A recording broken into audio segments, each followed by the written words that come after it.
Fans खुश है नहीं आरसीबी के इस ऑक्शन से। जिस टीम से हम आईसीसी 50 ओवर वर्ल्ड कप जीत नहीं पाए, तो क्या T20 के लिए जो एक यंग मैन्स गेम है जिसे कहा जाता है, उसके लिए क्या युवा खिलाड़ी चाहिए? वो जो आखिरी के जो मोमेंट जीतना होता है, वो अगर आपने कर लिया तो फिर आपकी टॉप 4 में जगह बनेगी।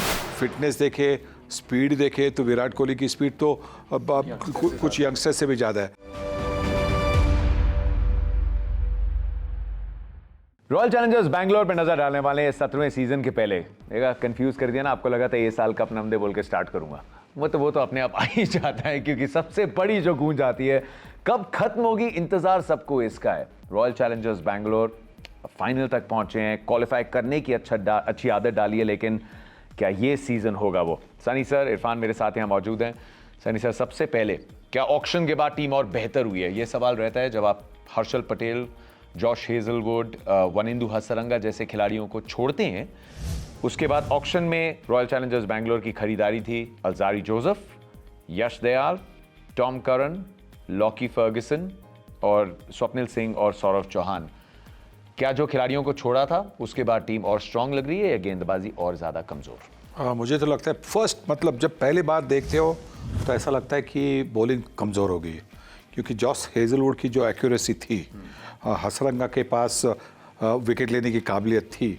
तो अगर ये जो दो खिलाड़ी है जो आपको एक शुरुआत में और एक मिडिल ओवर्स में जो आपको विकेटें देते थे, रन भी रोकते थे, अगर आपने उनको जाने दिया तो मुझे लगता है कि उनकी बॉलिंग है वो थोड़ी कमज़ोर होगी, ज़रूर कमज़ोर होगी। नहीं, हेजलवुड फिर भी समझ सकते हैं इरफान, क्योंकि इस सीज़न उनकी अवेलेबिलिटी का इशू है।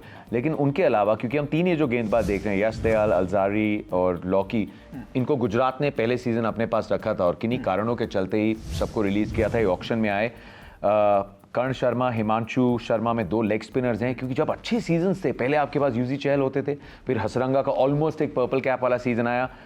फैंस खुश है नहीं आरसीबी के इस ऑक्शन से? या खुश नहीं है। उसका रीजन ये है कि स्पिनर आप लेके नहीं आए। हसरंगा 1.5 करोड़ में वो चले गए, एकदम सस्ते चले गए। आप उनको दोबारा लेके आ सकते, तो उनका जो सीजन रहा था, जो पहला सीजन उन्होंने खेला था, और कब अच्छा किया है आरसीबी ने, जब मिडिल ओवर्स में ना उनके पास एक अच्छा स्पिनर हो, या तो उसके पास कुछ स्पेशल हो, जो जिगरा था चहल के पास, वो जिगरे से बॉलिंग उस पिच पे करने की जरूरत होती है, वो करता था बंदा।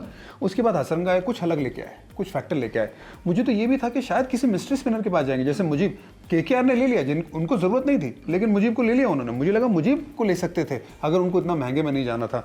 तो स्पिनर्स की एक मुश्किलात जरूर रहेगी, क्योंकि करण शर्मा, स्वप्निल सिंह, ये आपके पास जो स्पिनर्स हैं वो वैसे कुछ एक्स फैक्टर लेके आने वाले स्पिनर नहीं है। तो उनके ऊपर ऐसी जिम्मेदारी रहेगी कि भाई किस तरह से बच के निकल सकते हैं। वहां पे विकेट टेकिंग ऑप्शन के पीछे आप नहीं भागेंगे।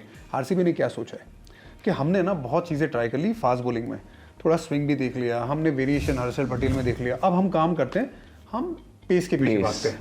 अब पेस क्या वो कंट्रोल है उनके पास? अल्जारी और लॉकी फर्ग्यूसन दोनों की इकोनॉमी बहुत महंगी, और अब वो खेलेंगे चिन्नस्वामी पे। एग्जैक्टली। तो इकोनॉमी में कमी नहीं होगी, बढ़ोतरी होगी, तो बहुत ज़्यादा जिम्मेदारी रहेगी। लेकिन अगर ये वो काम कर जाते हैं और वो जो भले ही ज़्यादा इकोनॉमी के साथ मैच जिता देते हैं, तो फिर उन्होंने अपना काम कर लिया।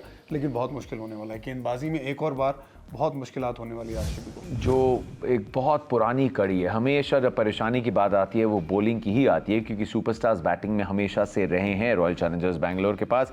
सो ये हम बात ओवरऑल करने वाले थे ऑक्शन की, लेकिन इसी में जो कमजोरियां हैं, अब हालांकि हमने देखा गुजरात टाइटंस का भी जब पहला दल उसका चयन हुआ था, किसी ने उनको मौका नहीं दिया था।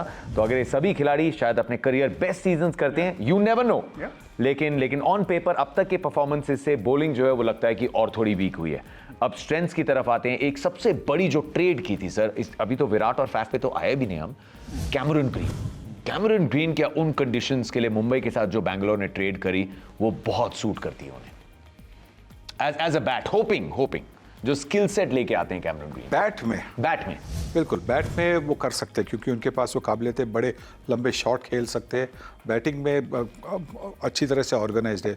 उनकी बॉलिंग पर मैं भरोसा नहीं करूंगा, क्योंकि उनकी बॉलिंग पर उनके पास सिर्फ लंबा फॉलो थ्रू है और ज़्यादा कुछ है नहीं। उनकी बॉलिंग में लोग कहते हैं उनके पास hit the top of the bat वगैरह है, वो ऑस्ट्रेलिया में भी हमने देखा नहीं। शायद उस वक्त वो 100% फिट नहीं थे।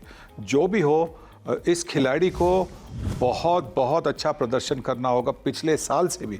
हाँ, मैं मानता हूँ कि पिछले साल उन्होंने मुंबई इंडियंस के लिए सेंचुरी भी मारी थी, पर उससे भी ज़्यादा बेहतर परफॉर्मेंस करना होगा, क्योंकि आपने उनको जिस प्राइस से ले लिया है उस प्राइस की तो वसूली होनी चाहिए।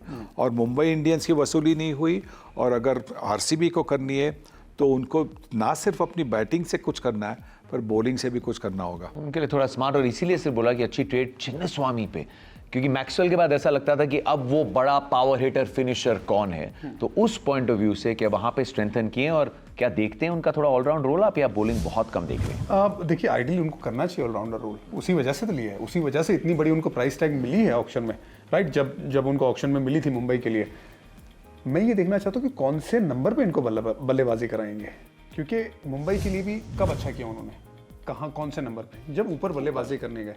मुंबई की भी पिच उसी तरह से है, बल्ले पे गेंद आती है, लेकिन नीचे इतना ज़्यादा वो इम्पैक्ट नहीं डाल पाए जितना आप उनसे उम्मीद करते। तो ये इंपॉर्टेंट रहेगा आरसीबी के लिए, क्या इन्हें ये ऊपर बल्लेबाजी करने का मौका देते हैं या नहीं, क्योंकि वहाँ पे जगह थोड़ा सा ऐसा लग रहा है कि ट्रैफिक जैम है। लेकिन वहीं पे इरफान जो सबसे ज़्यादा स्ट्रेंथ है सर, फैफ और विराट के जो साझेदारी थी, 939 रन साथ में बनाए, बहुत अच्छा सीजन था विराट कोहली का भी, फैफ डुप्लेसी का भी।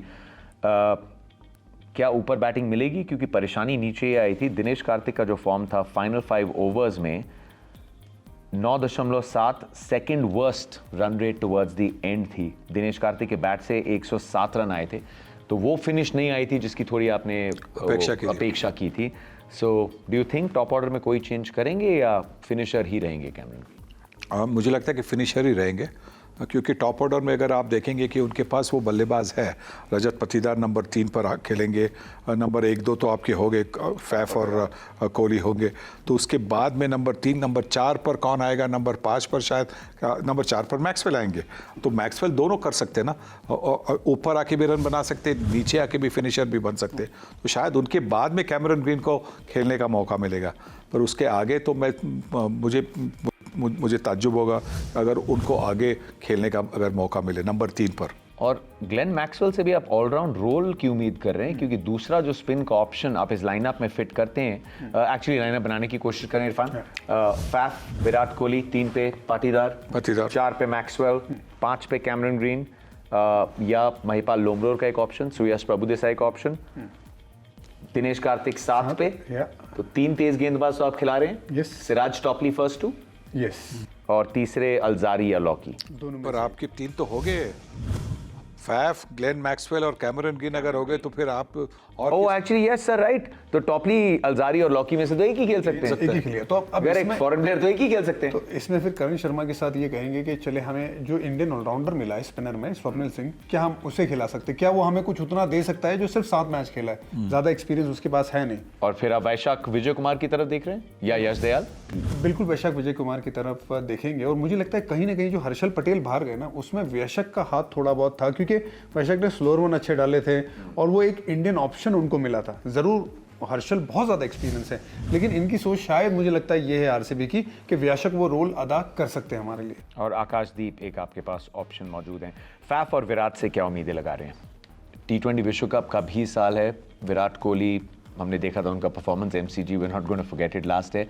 क्या मन में चलेगा सर अगर IPL के बलबूते पे, क्योंकि T20 इंटरनेशनल्स उतने अब बचे हैं ही नहीं, तो क्योंकि IPL के अगर बलबूते पे सिलेक्शन होता है, क्या वो भी चीज़ मन में चलेगी? जी बिल्कुल, क्योंकि देखिए सवाल तो उठाए जा रहे हैं ना कि क्या युवा टीम लेके जानी चाहिए, क्योंकि जिस टीम से हम ICC 50 ओवर वर्ल्ड कप जीत नहीं पाए, तो क्या T20 के लिए जो एक यंग मैन्स गेम है, जिसे कहा जाता है यंग मैन्स गेम है, उसके लिए क्या युवा खिलाड़ी चाहिए?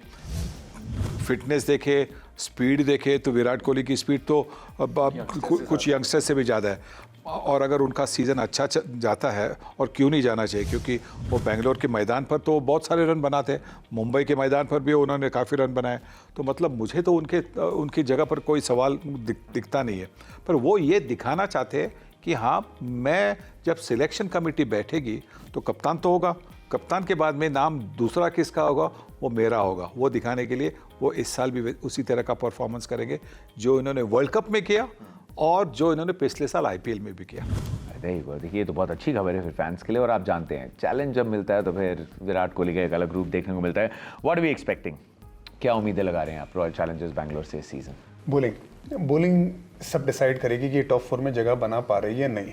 एज इट स्टैंड जो आप बॉलिंग देख रहे हैं और 7 मैचेस चिन्नस्वामी पे और बाकी इर्द गिर्द, आर दे फेवरेट्स या मतलब सबसे प्रबल दावेदार टॉप 4 के या नहीं? सबसे प्रबल दावेदार नहीं कहूंगा मैं, क्योंकि इसके अलावा हम देखेंगे 4-5 ऐसी टीमें जो इनसे आगे निकल सकती है। ये आएगा कि भाई आप आए, आप तेज गेंदबाजी करके, अच्छी गेंदबाजी करके आपने वो जो आखिरी के जो मोमेंट जीतना होता है जिसमें 4-5-10 रन का फर्क पड़ जाता है, वो अगर आपने कर लिया तो फिर आपकी टॉप 4 में जगह बनेगी, वरना बहुत मेहनत करने की जरूरत है आरसीबी को। मैं समझता हूं कि अगर उनकी जो टैक्टिकल थिंकिंग होगी वो तो ये होनी चाहिए कि हमेशा हर मैच में आप चेस करें। ठीक है, मन तो करेगा क्योंकि एक सपना चेस कर रहे हैं, टाइटल चेस कर रहे हैं, मैच में चेस करना चाहते हैं, लेकिन अब टॉस है भाई, वहाँ कैसे बॉस बनेंगे। लेकिन अगेन पेपर पे आप टीम देख रहे हैं, बल्लेबाजी में बहुत दमखम, गेंदबाजी की कड़ी हमेशा से थोड़ी कमज़ोर रही है। क्या ये खिलाड़ी अपने करियर बेस्ट परफॉर्मेंसेस के बाद चीज़ें बदलेंगे आरसीबी के लिए?